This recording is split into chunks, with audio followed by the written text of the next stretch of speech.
오늘 우리가 읽어볼 책은요, 사경인 회계사님의 부자 되는 돈 공부, 진짜 부자, 가짜 부자입니다. 이 책의 결론부터 말씀드릴게요. 진짜 자산을 사모으고요, 좋은 부채를 만들려고 하고 있습니다. 진짜 자산은 가지고 있으면 지출보다 수입이 더 들어오는 자산입니다. 좋은 부채는요, 내는 이자보다 이를 사용한 투자 수익이 더 큰 부채입니다. 그리고 진짜 부자는 재산이 얼마 이상이 아니라 시스템 수익이 생계 비용보다 높은 사람입니다. 따라서 진짜 부자가 되는 길은요, 시스템 수익, 즉 자동으로 들어오는 수익을 늘리고 생계 비용, 삶을 유지하는 데 필요한 최소의 비용을 줄이는 데 있습니다. 제가 평소에 굉장히 좋아하는 작가님입니다. 사경인 회계사님의 책 하나를 더 추천드릴게요. 재무제표 모르면 주식 투자 절대 하지 마라 책이에요. 이 책은 결국에 투자라는 게 결국 그러니까 주식에서는 상장 폐지 종목, 부동산에서는 남이 사주지 않을 부동산만 피하면 결국 장기적으로 이득을 얻습니다. 돈이 계속 발행되니까요. 자본주의 시대의 불변의 법칙이, 그리고 돈은 계속 발행되니까 유니크한 것의 가격은 계속 오르는 거다라는 거잖아요. 이 책은요, 결국에 이제 주식에서 상장 폐지 당할 종목을 피하라는 내용을 알기 쉽게 풀어낸 책입니다. 나중에 이 책도요, 내용 정리해가지고 올려드릴게요. 이 책은요, 20년 4월에 사경인 회계사님이 발간한 책이에요. 한번 내용을 같이 보시죠. 프롤로그입니다. 집도 없고 비싼 차도 없지만 나는 부자다 라고 저자는 말씀하십니다. 집도 없고 비싼 차가 없으면 우리는 부자가 아니라고 생각하는데 왜 저자는 부자라고 생각하는 걸까요? 본인을요. 저자는 현재 집도 소유하지 않았고요. 서울 외곽에 전세를 살고 계신다고 합니다. 그리고 10년도 더 된 국산 승용차를 타고 있어요. 근데 부자라고 말하고 있죠.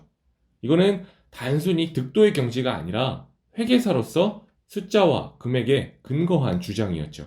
당장 경제 활동을 하지 않아도 살 수 있는 환경을 구축했기 때문에 저자는 부자라고 이야기한 것입니다. 이 책을 만약에 다 읽는다면, 고로 제가 정리한 영상을 다 보신다면, 첫 번째, 진짜 자산과 가짜 자산을 구분할 수 있게 되실 겁니다. 대다수의 사람은요, 자산이 아닌 집이나 자동차를 자산으로 착각하는 바람에 부자가 되지 못합니다. 두 번째는요, 좋은 부채와 나쁜 부채를 구분할 수 있게 되실 거예요. 누군가는 절대 빚을 져서는 안 된다고 하는 반면에 누군가는 또 빚을 이용해 부자가 되는데 그 원리를 깨치게 되는 거죠. 세 번째는 부자가 될 수 있는 소득과 부자가 되기 힘든 소득을 구분할 수 있게 되실 거예요. 엄청난 연봉과 소득을 자랑하면서도 우울함에 빠져 사는 사람과 많지 않은 소득임에도 불구하고 걱정 없이 살아가는 사람의 차이를 알게 되는 거죠. 네 번째는 무조건 아끼는 비결이 아니라 기꺼이 절약하는 방법을 알게 되실 거예요. 아끼느라 많은 것을 포기하는 삶이 아니라 절약을 통해 더 나은 삶을 누리게 되는 것이죠. 돈을 아끼는 과정 자체가 즐거운 거예요. 마지막 다섯 번째는요, 부자의 기준을 바로잡게 됩니다. 일반적으로 생각하는 재산의 기준이 아니라 삶에 대한 만족도를 바탕으로 한 부자의 기준을 알고 좀 더 행복한 삶에 다가가게 되는 것이죠. 그럼 한번 본격적으로 보시죠. 목차는요, 총 2부로 구성이 되어 있어요. 1부는 6장이고요. 2부는 5장입니다. 크게 용어 설명부터 해가지고 큰 개념을 설명하고요. 그 다음 실행 방법, 그리고 마무리 순으로 구성이 되어 있습니다. 1부 진짜 부자가 되는 방정식은 있다. 1장 부자 아빠는 왜 회계를 공부하라고 했을까? 2장 부자 방정식 하나, 나의 현재 위치를 확인하라. 3장 부자 방정식 둘, 경로를 확인하라. 4장 자산과 부채를 바로 보는 눈을 떠라. 5장 수익과 비용을 구분하는 기준이 있는가. 6장 부자 방정식 색, 부자의 기준을 바꿔라. 2부 돈공부 지금도 늦지 않았다입니다. 7장 자유를 향한 나의 여정. 8장 부자 되는 방법은 분명히 있다. 9장 시스템 수익을 늘려라. 10장 생계 비용을 줄여라. 11장 부자가 되는 로드맵을 그려라. 그리고 에필로그입니다. 이 책은요, 제가 이전에 정리해서 공유드렸던 부자 아빠, 가난한 아빠의 내용과 상당히 유사해요. 그런데 여기에 이제 사경인 회계사님의 어떤 경험과 인사이트가 같이 녹아져 있어가지고 부자 아빠 가난한 아빠 읽으시고 다음에 읽어보면 좋은 책입니다. 일부 진짜 부자가 되는 방정식은 이따부터 보시죠. 1장 부자 아빠는 왜 회계를 공부하라고 했을까? 저자는 이야기예요. 전혀 다른 공부가 필요하다고요. 책 부자 아빠 가난한 아빠에서는 부자 아빠가 부자가 되는 법을 알기 위해선 학교에서 알려주는 공부 말고 전혀 다른 공부가 필요하다고 하죠. 하지만 한 과목만은 예외입니다. 그게 바로 회계죠. 저자가 공부했던 회계 공부는요, 회사를 부자로 만드는 방법이었어요. 회사를 부자로 만들기 위한 기업 회계와 나 자신을 부자로 만들기 위한 재테크 회계는 같은 원리로 작동하지만 실제 적용에는 큰 차이가 있었죠. 저자는 묻습니다. 돈에 대해 공부한 적이 있었나? 우리는 인생의 가장 많은 시간을 돈을 버는데 할애하면서도요, 정작 돈에 대한 공부는 제대로 하지 않았죠. 저자의 부모님 역시 돈 걱정 같은 건 아빠한테 맡기고 넌 공부나 열심히 해라 라고 말했다고 합니다. 이로 인해 돈은 걱정하지 말아야 할 것, 그리고 신경 쓰지 말아야 할 것으로 저자의 머릿속에 자리 잡았죠. 그에 따라 회계사인데도 불구하고 뒤늦게 헤아려본 주머니 사정은 심각한 수준이었다고 합니다. 그때가 저자가 회계법인 4년차 때 이야기라고 합니다. 돈에 대해 걱정하는 건 사실 돈이 없어서라기보다는 돈에 대해 잘 모르기 때문이에요. 경험해보지 않으면 우리가 모르고 두렵고 걱정되잖아요. 돈에 대한 공부를 하고 부자가 되는 방법을 배우면서 내가 깨달은 건 회계가 바로 부자가 되는 길을 알려주는 내비게이션과 같다는 것이다 라고 저자는 이야기합니다. 회계를 반드시 알아야 된다는 소리죠. 내비게이션에서 길을 찾는 프로세스와 똑같아요. 부자가 되는 방법은요. 현재 나의 위치를 찾고 목적지를 입력하고 목적지에 도달하기 위한 다양한 경로를 파악하는 이 과정이 부자가 되는 길을 찾고 가는 과정과 같은 거죠. 자산에서요, 부채를 빼면 자본이 남습니다. 표로 그려보면 자산이 있고 자산은 부채와 자본으로 구성이 되어 있죠. 그리고 수익에서 비용을 빼면 이익이 남습니다. 회계 원리 시간에 배우는 몇 가지 방정식 중에 하나입니다. 전혀 어려운 개념은 아니에요. 저자는 말합니다. 이로 인해서 저소득 부자가 될 수 있다고요. 들어오는 수익을 비용을 빼도 남게 만들면 부자가 될 수 있다는 개념입니다. 이는 결론에서도 이야기한 공식이죠. 바로 이것입니다. 들어오는 돈이 나가는 돈보다 크면 부자인 거죠. 2장 부자의 방정식을 하나, 나의 현재 위치를 확인하라 같이 읽어보시죠. 가지고 있는 재산은 얼마나 되나요? 하고 저자는 물어요. 그리고 이어서 자본과 자산이 각각 얼마인지로 묻습니다. 자, 그럼 자산과 자본이 무엇일까요? 진짜 부자는 자본이 많은 사람이라고 저자는 말해요. 그러면서 설명하죠. 자산은 부채 더하기 자본이다. 그림으로 표현하면 이와 같아요. 자산은요, 부채와 자본으로 이루어져 있습니다. 이 자본은 우리가 익히 말하는 순자산입니다. 예를 들어서 빌딩을 2채나 갖고 있다고 쳐봐요. 근데 대출을 많이 받아 구입한 것이고, 그러면 빌딩의 가격이 떨어져 대출금도 못 갚는 깡통 건물이라면 결국 부자라고 할 수 없습니다. 빌딩이라는 건물을 사도 이 정도가 대출이고 이 정도가 저희 자본이라면 리스크는 좀 있는 거죠. 부는 자산이 아니라 자본을 기준으로 판단해야 됩니다. 여기서 자본은요, 순자산 또는 순재산, 그리고 총자산에서 부채를 빼고 남은 순수한 자산을 의미하는 거죠. 결국 재테크의 목표는요, 자산을 늘리는 것이 아닙니다. 재테크의 기준과 목표는 자산이 아니라 자본, 즉 순자산이 되어야 합니다. 따라서 현재 내 순자산이 얼마인지 파악하는 것부터 부자가 되기 위한 목표의 출발점이 되어야 합니다. 현재 내 위치를 알아야 하는 거죠. 성장은 메타인지로부터 시작하잖아요. 그래서 저자는 이야기합니다. 개인 재무상태표를 한번 적어보라고요. 이렇게요. 내가 가진 총 자산이 무엇이 있으며 이 중에서 부채는 뭐고 그리고 순자산은 얼마인지요. 현재 상태를 정확히 알아야 목표를 정할 수 있고 구체적인 실행 방법이 나오는 것이죠. 한 달에 얼마가 남으니까 한 달에 얼마를 모아서 순자산 얼마를 만들 수 있구나, 이렇게 목표를 정할 수 있는 거죠. 3장 부자 방정식 둘 경로를 확인하라입니다. 매일 자본, 부채, 자산을 기입하기 힘드니까요. 한 달에 한 번만 잔액만 그냥 확인하라고 저자는 이야기합니다. 정확하게 맞히려다 완전히 빗나가는 것보다 대충이라도 맞히는 편이 낫다는 거죠. 미리 나의 자본과 부채와 자산을 알고 있는 상황에서 달마다 잔액을 계산해서 총 자본과 부채에 반영하라는 거예요. 수익 300만 원에서 비용 200만 원을 빼면 이익 100만 원이 남습니다. 결론적으로 이번 달은 저희에게 100만 원이 남은 거예요. 그럼 이번 달 남은 이익은요, 이번 달 내 순자산, 즉 자본으로 포함이 됩니다. 자주는 아니지만 주기적으로 내가 가진 자본, 부채, 자산을 확인하라는 내용이에요. 재테크의 기본이 측정이기 때문입니다. 경영학의 창시자로 불리는 피터 드러커가 말했습니다. 측정하지 않으면 관리할 수 없고 관리할 수 없으면 개선할 수 없다. 결국 우리가 측정부터 하는 이유는요, 관리하고 개선하기 위함입니다. 저자는 추가적으로 이야기해요. 재테크의 목표는 구체적인 금액으로 정하는 게 좋다고요. 10년 안에 내 집 장만처럼 목표를 두루뭉술이 설정하는 것은 좋지 않다고 합니다. 예를 들어 보면 단기적으로 5년 안에 2억 원을 모으고, 중기적으로는 10년 안에 5억 원을 모으고, 장기적으로는 20년 안에 10억 원을 모은다라는 식으로 구체적인 금액으로 재테크의 목표를 정하는 것이죠. 4장 자산과 부채를 바로 보는 눈을 떠라를 같이 읽어보시죠. 보통 사람들에게 당신이 가진 자산 중에 가장 비싼 두 가지가 무엇인가 라고 물어보면 대부분은 집과 자동차였습니다.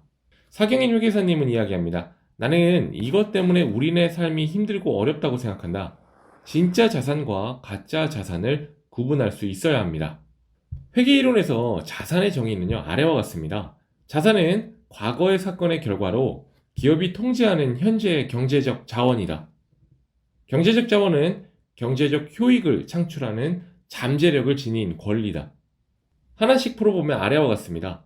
자산을 얻게 된 과거 사건이 있어야 해요. 사든 주었든 얻었든, 그리고 그 과거 사건의 결과로 내가 통제할 수 있어야 합니다. 마음대로 할 수 있는 통제권이죠. 그리고 경제적 자원이어야 합니다. 쉽게 말해 앞으로 돈이 될 가능성이 있어야 한다는 얘기죠. 이 세 가지를 합치면 결국 자산은요, 내가 가진 것 중에 앞으로 돈이 될 수 있는 것을 말합니다. 그럼 다시 돌아가서요, 자동차가 자산일까요? 이에 대한 답을 하기 전에 진짜 자산이라면 그걸 가짐으로써 미래소득이 늘어야 합니다. 가짜 자산은 구입하는 데 돈이 들어가지만 내 미래소득은 늘려주지 못하는 자산입니다. 내가 만약에 택시기사나 화물차 기사라면 자동차는 자산이 될 수 있습니다. 이게 제 미래소득을 늘려주잖아요. 돈을 벌어주니까. 하지만 보통의 직장인이라면 어떻습니까? 자산이 아니죠. 자동차를 가짐으로써 들어오는 돈보다 나가는 돈이 훨씬 많잖아요. 유류비, 보험비, 자동차세, 감가상각비 등이요. 팔아서 돈으로 만들면 자산이긴 한데 우리가 자동차 팔 때는 보통 더 좋은 차를 살 때입니다. 그렇기에 차보다 차를 만드는 기업의 주식을 사라고 저자는 이야기하고 있어요. 진짜 자산을 사라는 얘기죠. 그럼 집은 자산일까요? 앞에서 적용한 기준으로 집을 판단해 보면 됩니다. 돈을 벌어다 주면 자산, 좋은 자산이고요. 나가는 돈이 많으면 나쁜 자산이죠. 결론적으로 집은 좋은 자산이 아닙니다. 줄어드는 지출보다 추가되는 유지비가 더 크다면 자산에 해당하지 않습니다.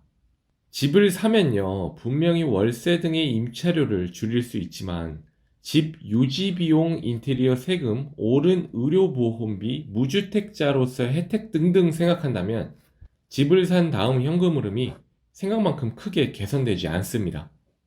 집을 사서 월세를 준다면 이건 좋은 자산이에요. 수입이 더 커지는 경우잖아요. 요즘 이자율이 올라가지고 이런 경우는 좀 드물겠지만 경매 등으로 싸게 사서 들어오는 돈을 더 크게 만들면 좋은 자산이 되는 거죠. 하지만 깔고 앉은 집은 좋은 자산이 아닙니다. 지출이 더 커지는 경우에요. 집을 깔고 앉아 있을 때 집값이 오른다고 해서 당장 수입이 늘어나는 것이 아닙니다. 공시지가가 상승하면 오히려 보유세만 오르죠. 집도 역시 팔아야 자산이 됩니다. 그렇지만 차와 마찬가지로 집을 팔 때는 언제인가요? 더 좋은 집을 살 때죠. 그럼 좋은 부채와 나쁜 부채에 대해 설명해 드릴게요. 자, 부채는 어떨까요? 부채의 좋고 나쁨은요, 조달 비용과 투자 수익에 따라 달라집니다. 부채를 조달해서 부담하게 되는 조달 비용, 즉 이자입니다. 이자가 그 자금을 투자해서 얻은 수익보다 크다면 그 부채는 빨리 갚는 게 좋습니다. 나쁜 부채니까요. 이자가 수익보다 크다면 나쁜 부채입니다. 반대로 조달 비용, 이자죠. 이자보다 투자 수익이 크다면 굳이 갚을 필요가 없는 좋은 부채입니다. 빨리 갚지 않아도 되죠. 최종적으로 정리하면 간단합니다. 자산이건 부채이건 좋고 나쁨은 보유하고 있으면 당장 돈이 남냐 안 남냐입니다. 이 차이에 따라 좋고 나쁨이 결정돼요. 돈이 남으면 좋고 돈이 남지 않으면 나쁩니다. 다음은 5장 수익과 비용을 구분하는 기준이 있는가 파트예요. 부자, 일명 자본가죠. 부자가 되기 위해서는요, 주업소득이냐 부업소득이냐라는 구분이 아니라 자동으로 들어오느냐 아니냐를 구분해야 합니다. 소득을 주업이냐 부업으로 구분하지 않고 자동과 수동이냐로 구분하는 거죠. 즉, 부자가 되기 위한 여러 개념과 조건들이 등장하지만 가장 중요한 한 가지를 꼽으라면 바로 이것입니다. 당신의 재무제표에 자동으로 들어오는 시스템 수익이 얼마나 되는가? 개인 수익을 좀 구분한 표를 저자님이 만드셔서 공유 드릴게요. 자, 첫 번째는 시스템 수익이에요. 이게 별다른 노동 없이 자동으로 얻게 되는 소득입니다. 반자동 수익은요, 주기적인 노동 투입이 필요한 반자동 형태의 소득입니다. 노동 수익은요, 일을 해야 얻을 수 있는 소득이고요. 투자 수익은 투자 자산의 가격 상승을 통해 얻게 되는 소득입니다. 매도를 통해 얻은 시세 차익도 투자 수익 중에 하나죠. 다음은 기타 수익입니다. 이상 4가지에 해당하지 않은 소득입니다. 그럼 배당금은요? 자동으로 들어오니까 시스템 수익이고 갭 투자를 하다가 시세 차익을 보면 이거는 투자 수익이죠. 추가적으로 설명드리면 시스템 수익을 만드는 거는 시스템 자산이라고 말합니다. 그러면 반자동 수익을 만드는 거는 반자동 자산, 그리고 노동 수익을 만드는 건 노동 자산, 투자 수익을 만드는 건 투자 자산이라고 하죠. 수익의 구분이 달라지면 자산의 구분도 달라집니다. 예를 들어 아파트를 사서 월세 형태로 임대하면 시스템 수익을 만드니까 이 아파트는 시스템 자산이 됩니다. 전세로 맞춘 후에 차후 시세 차익을 노리면 이는 투자 수익이니 투자 자산이 되고요. 추가로 부자가 되는 방법을 가장 쉽게 제시할 수 있는 것이 지출을 통제하고 비용을 줄이라는 것입니다. 왜냐하면 비용은 2가지로 구분돼요. 하나는 생계비용, 그리고 사치비용입니다. 생계비용은 살아가기 위해 꼭 필요한 지출입니다. 의식주에 대한 지출이 있겠죠? 근데 여기서 더 나아가서 굳이 필요 없는 것도 막 산다면 이는 사치비용이 됩니다. 생계비용을 뺀 나머지 비용이죠. 특히 생계비용은요, 이 책에서 아주 중요한 개념입니다. 다음은 6장 부자의 방정식 셋, 부자의 기준을 바꿔라입니다. 부자의 목표를 재산으로 설정하면 자칫 영원히 끝나지 않은 경주를 하게 될 거예요. 재산이 10억이 되면 20억을 가진 사람들이 보이고 20억이 되면 50억을 가진 사람들이 보이기 마련이죠. 이게 아니라고 저자는 이야기해요. 바로 아래의 식을 만들면 부자인 거라고 말하고 있어요. 이 식은 이 책에서 굉장히 중요한 식이에요. 시스템 수익이 생계 비용보다 크다. 앞서 수익을 자동 수익과 비자동 수익, 즉 수동 수익으로 구분했습니다. 비용은 생계 비용과 사치 비용으로 구분했죠. 시스템 수익이 생계 비용보다 크다는 것은 결국 일을 하지 않아도 먹고 사는데 지장이 없다는 거예요. 재산을 모으는 것보다 우리는 경제적 자유가 더 중요합니다. 그래야 나의 인생을 돈과 바꾸지 않고 나를 위해 살아갈 수 있게 되는 거예요. 하고 싶은 일을 하면서 살아갈 수 있다는 얘기죠. 이렇게 1부는 마무리하게 됩니다. 다음은 2부 동공부 지금도 늦지 않았다입니다. 2부는요, 7장 자유를 향한 나의 여정으로 시작합니다. 여기선 저자의 이야기가 나와요. 저자의 긴 이야기를 제가 한 문장씩으로 정리해 드릴게요. 저자는 회계법인에서 일을 하는데 시간적 여유가 전혀 없었다고 합니다. 그래서 팀 페리슨의 나는 4시간만 일한다를 읽고 삶에 적용해 보기로 결정하죠. 지금 업무에서는 도저히 적용할 수 없어서 그만두고 강사로 업무의 영역을 바꿉니다. 강의로 업무를 바꾸고 4시간만 일하게 되죠. 그리고 동시에 순자산의 목표를 설정했다고 합니다. 계산해 보니까 한 달에 100시간씩 몇 개월을 강의하면 원하는 액수의 자산을 가질 수 있었죠. 그렇게 강의를 하다 보니까 목에 성대결절이 왔다고 해요. 그로 인해 강의를 하지 못하고 통장에 들어오는 영원이었다고 합니다. 강의료를 시간당 받으니까 저자의 1시간의 가치를 계산해 보니까 2에서 30만 원이었다고 해요. 이렇게 계산하니까 모든 집안일 등의 가치가 낮아 보이기 시작했다고 해요. 이건 문제였죠. MJ 드마코의 부월차선을 읽으니까 시간당 단가를 가장 크게 높이는 방법은 투입 시간을 0으로 만들어 버리는 것이었다고 해요. 그래서 저자는 생각했대요. 아, 내가 몸이 아프면 돈이 안 벌리는구나. 일을 하지 않아도 투입 시간이 0이어도 들어오는 시스템 수익, 여기서 자동 수익이죠. 자동 수익이 필요하겠어 라고 생각을 하게 된 게죠. 힘든 순간이었을 텐데 그때마다 다른 방법은 없나 라고 생각했던 저자의 의지가 굉장히 인상 깊었어요. 역시 우물을 파려는 자에게 기회를 주는 것 같습니다. 이런 과정으로 저자는 시스템 수익을 만들기 시작해요. 그 얘가 강의를 하던 내용을 책으로 발간해가지고 인세를 얻기 시작하죠. 그리고 이제는요, 종종 강의만 한다고 합니다. 그 외에는 인세와 배당금으로 이미 완전한 시간적 자유를 획득했다고 합니다. 저자는 시스템 수익이 생계비용보다 큰 이 공식을 완성하게 된 거죠. 8장 부자가 되는 방법은 분명히 있다. 같이 정리해 드릴게요. 저자는 이야기해요. 월급만으로는 절대 부자가 될 수 없다고.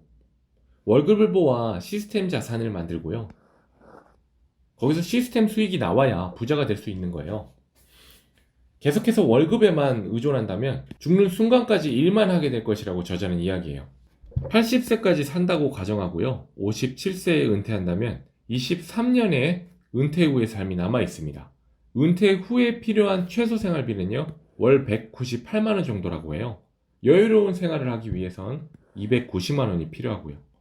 최소 생활비로 살려면 그러면 198만원 곱하기 12개월, 1년이 12개월이니까, 그리고 23년을 곱하면 총 5억 4,648만원이 나옵니다. 여유로운 생활을 하려면요, 290만원을 1년에 12개월, 그리고 23년 곱하면 총 8억 40만원이 나옵니다. 이 필요한 총액을 앞으로 일할 연수로 나누면요, 1년마다 모아야 될 돈이 나옵니다. 예를 들어 이거를 모아야 된다. 그럼 제가 앞으로 30년을 일할 수 있으면 이걸 30으로 나누면 되는 거죠. 마냥 모으기만 해서는 막막한 금액이에요. 그렇게 월급만 열심히 모아서 부자가 되겠다는 생각은 고로 버려야 합니다. 그래서 모으기만 하는 게 아니라요, 투자를 하고 있어야 돼요. 이를 통해 꾸준한 수익도 함께 가야 되는 거죠. 예를 들어 매년 6%의 수익률을 10년간 꾸준히 낸다면 복리의 효과로, 복리가 뭔지 아시죠? 이자가 붙는 효과입니다. 복리의 효과로 인해서 자산이 약 1.8배가 됩니다. 6%의 수익률이 적용되기 위해선 1.06을 계속 곱합니다. 이건 2년차, 3년차, 4년차, 5년차, 6년차, 7년차, 8년차, 9년차, 10년차 되는 순간 총 1.79가 됩니다. 약 1.8배죠. 다음은 9장 시스템 수익을 늘려라입니다. 다시 한번 정리드리지만 부자의 조건은요, 시스템 수익이 생계비용보다 크다입니다. 그럼 부자가 되는 방법은 딱 두 가지죠. 시스템 수익을 늘리거나 생계비용을 줄이는 것이죠. 같이 하면 더 빨리 부자가 되겠죠. 시스템 수익의 첫 번째 예는 부동산입니다. 갭 투자를 통한 아파트 투자는 전세 제도를 이용해 적은 돈으로 투자가 가능하지만요, 이는 투자 수익을 기대하는 것이기 때문에 시스템 자산이 아닌 투자 자산입니다. 이건 제가 위에서 한번 설명드렸죠. 이런 투자 방식은요, 부동산 가격이 오르면 적은 투자금 대비 높은 수익을 얻을 수 있지만 반대로 가격이 하락하면 큰 손실을 볼 수 있습니다. 부동산 시세에 대한 상승 확신, 그리고 부동산을 볼 줄 아는 눈과 경험이 있어야만 할 수 있는 투자 방식이죠. 그렇기에 저자는 부동산 경매를 통해서 쌍갑에 투자해서 월세 세팅하는 방식을 추천하고 있습니다. 월세를 통해서 시스템 수익을 구축하라는 얘기죠. 저자는 마지막으로 이야기합니다. 나는 종잣돈이 없으니 부동산은 관심 가질 필요가 없다고 생각하지 말고 공부 삼아 연습 삼아라도 접해보기 바란다고요. 차후에 건물을 사서 월세를 받는 건물주가 되기 위해선 이전에 여러 부동산 경험이 필요하다고 말하고 있습니다. 다음 시스템 수익의 예는요, 배당주입니다. 은행 예금을 할 바에는 은행주를 사라고 말하고 있어요. 배당률이 예금 이자율보다 훨씬 크다고 해요. 이거는 뭐 책이 나올 당시니까 지금은 조금 달라졌겠어요. 뭐 예를 들어 뭐 이런 거 예금을 하면 1.5인데 지금은 뭐 한양금융지주, 은행주를 투자하면 배당률이 5.24라는 거예요. 지금은 좀 다릅니다. 하지만 배당률이 아마 더 높지 않을까 싶어요.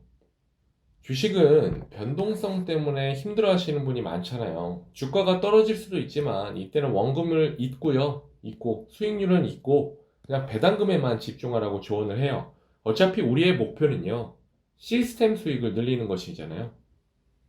다음은 임대부동산과 배당주의 각각의 장단점을 정리해 놓은 표예요. 임대부동산과 배당주, 그리고 장점과 단점을 정리해 놨습니다. 임대부동산의 장점은요, 레버리지를 이용할 경우 기대 수익률을 높일 수 있습니다. 그리고 수익 모델에 대한 관여가 크죠. 뭐 계속 건물을 부수고 인테리어하고 다시 짓고 뭐 여러 시도가 가능하잖아요. 단점은요, 일정한 규모 이상의 투자금이 필요해요. 그리고 임차인과 부동산에 대한 주기적인 관리가 필요하죠. 배당주는요, 장점은요, 10,000원 이하의 소액 투자도 가능해요. 수선 유지 등 관리가 필요 없죠. 그리고 단점은 레버리지를 활용하기 어렵습니다. 그리고 수익 모델에 대한 관여를 할 수 없죠. 저 같은 경우에는 젊을 때는 임대부동산을 하고요. 나중에 늙으면 배당주로 다 자산을 옮겨서 그냥 편하게 배당금 받으며 살 생각입니다. 국내 배당주는 1년에 한 번 주는 것이 대다수예요. 뭐 분기 배당을 하는 해외 주식도 있어요. 아래와 같이요. 1월, 4월, 7월, 10월에는 시스코, JP 모건 체이스 뭐 등등 있죠. 옆에는 배당률입니다. 지금은 좀 다를 수 있어요. 그래서 검색해보면 뭐 매달 배당받는 주식도 있고요. 분기 배당을 하는 주식도 있으니까 이거를 적절하게 만약에 예를 들어 시스코, P&G, 엑선모빌을 다 갖고 있으면 매달 이제 배당을 받을 수 있는 어떤 저만의 포트폴리오가 완성이 된 거잖아요. 뭐 그렇게 운영을 하시는 분들도 많습니다. 시스템 수익의 세 번째 예는요, 금전적 미천 없이 얻을 수 있는 시스템 수익이에요. 뭐 콘텐츠를 이용한 무형 자산을 구축하는 거죠. 책의 인세가 될 수 있고요, 강의료가 될 수 있고요, 뭐 이것처럼 유튜브를 하는 유튜브 수익이 될 수도 있죠. 저자는 말합니다. 당신만의 콘텐츠가 있으면 시스템 자산을 만들어낼 수 있다고요.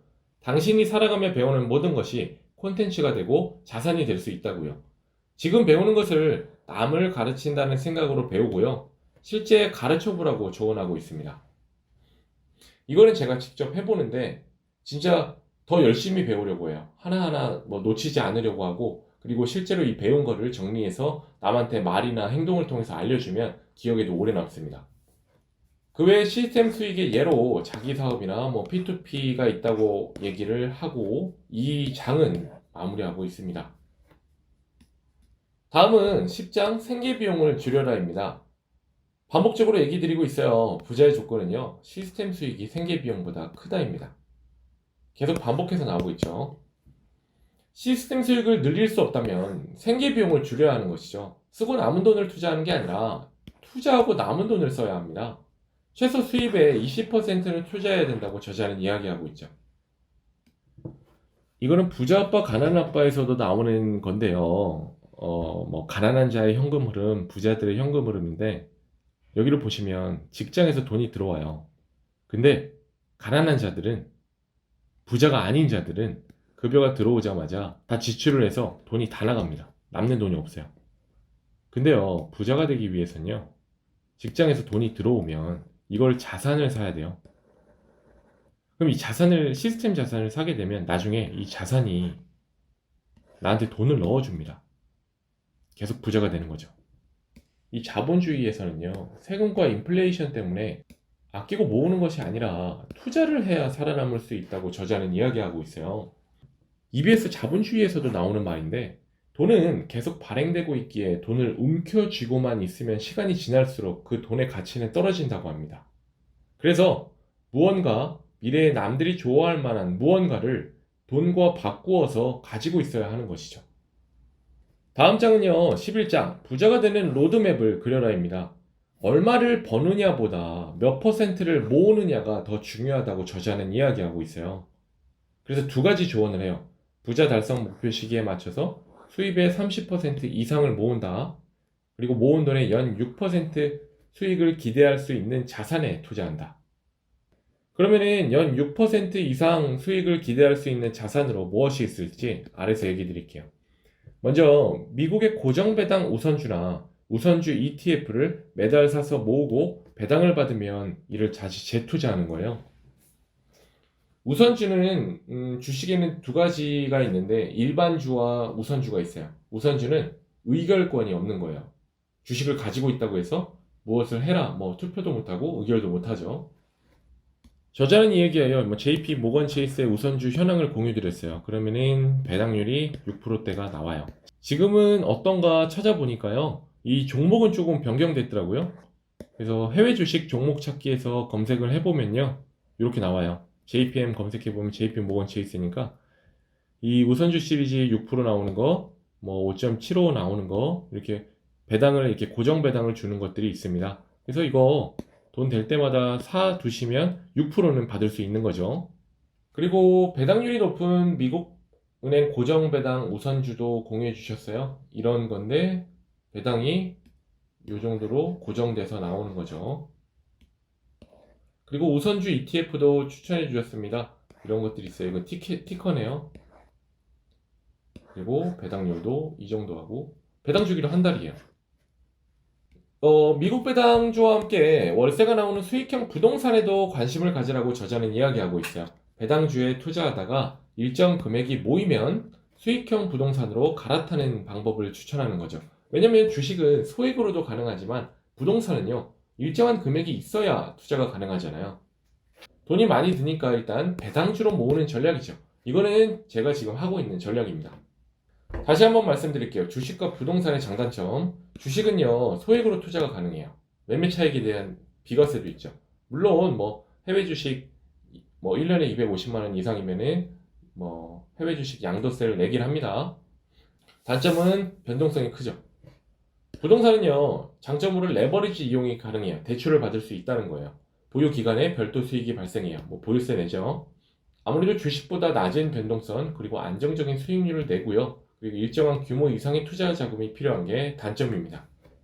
그래서 최종적으로 저자는 아래 방법을 권유합니다. 시스템 자산과 투자 자산을 같이 배분하는 전략. 투자금의 일부로는요, 시스템 자산을 구축해서 안정적인 시스템 수익을 키워나가고 나머지는 투자 자산에 할당해 목표에 도달하는 기간을 단축하는 방법이죠. 갭 투자를 통해서 아파트를 계속 사 모으고 일단 자본주의에서는 날개가 중요하니까 날개를 키우는 겁니다. 자산의 크기를 계속 키우고 하나씩 처분하면서 배당주나 월세 나오는 부동산으로 바꿔나가는 전략이에요. 같이 하라는 거예요, 같이. 자산의 가격은 장기적으로 우상향합니다. 자본주의 사회에서는 돈을 계속 찍어내는 한 가격은 상승하는 거죠. 다만 단기적인 침체는 언제든 발생할 수 있습니다. 그 단기적인 침체를 버틸 수 있도록 힘과 대안을 마련해 두라고 저자는 이야기하고 있어요. 지식을 충분히 쌓고 여유 자금과 자금 융통 방법을 미리 알아놔야 하는 거죠. 고생하셨어요. 책의 마지막입니다. 마지막 에필로그 정리해 드릴게요. 저자의 마지막 말입니다. 행복한 진짜 부자가 되라. 돈에 자유로워지지 못하고 중독되어 끌려간다면 진짜 부자가 아니에요. 돈이 충분히 있을 때 하고 싶은 일들을 미리 써보고 준비해야 합니다. 그리고 반복해서 나오는데 부자가 되기 위한 과정은 아래와 같아요. 첫 번째, 자신의 상태를 측정하고 기록한다. 그리고 두 번째, 재정적인 목표를 세우고 이를 달성하기 위한 로드맵을 그린다. 그리고 세 번째, 목표를 위한 로드맵을 잘 따라가고 있는지 주기적으로 확인하고 수정한다. 어차피 완벽할 수 없기 때문에 계속 쌓이는 지식을 수정을 하며 나아가야 됩니다. 가고 있는 게 중요한 거예요. 이렇게 사경인 회계사님의 책 진짜 부자 가짜 부자의 정리를 마치겠습니다. 꼭 시스템 수익을 키우고요. 생계 비용을 줄이셔서 저자가 말하는 진짜 부자가 되셨으면 좋겠어요. 다음에도 좋은 책을 가지고 올게요. 구독과 좋아요 부탁드립니다. 감사합니다.